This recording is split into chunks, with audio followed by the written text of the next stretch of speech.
Also at this meeting that I had, at this party with these masters, we came to a conclusion about karate. When you say karate, T is Okinawan dialect. When you say te is Japanese. But in the Okinawan dialect, it would be T. So you have karate. We have two characters, kara and T. So kara means the empty or the void, and T means a hand.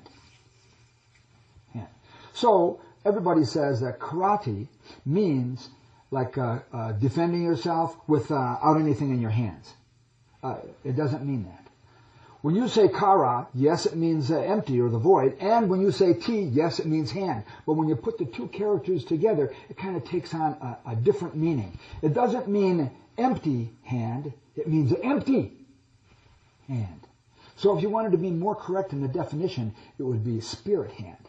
So if you had a weapon in your hand, it would still be karate.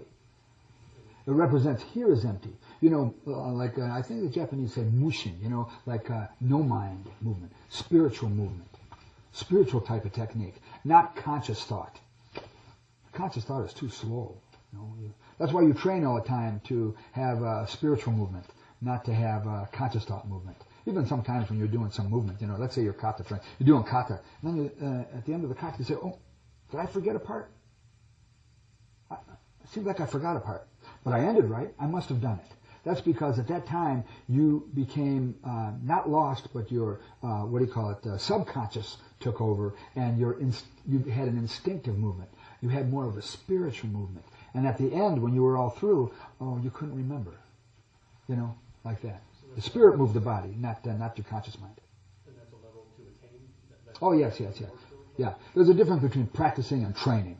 Practicing, you're doing it from a conscious level, you know, you're thinking about this movement, trying to remember your kata or your movements or techniques or whatever, you know. And then later on, you already know it, but you just do it. You know, you don't think about it. And you say, well, I already know it, why do I have to practice it? No. Now your practicing is turning into training. So you're training your spirit all this time. Just like the floor in the dojo. The floor in the dojo has a name. It's called taijo. The taijo is a place for spiritual building. That's why when you walk in the dojo and leave the dojo, you always bow to the floor and you bow out. Because when you bow onto the floor and you're actually on the taijo, the floor, training floor, it's kind of like here's a place for your spiritual building.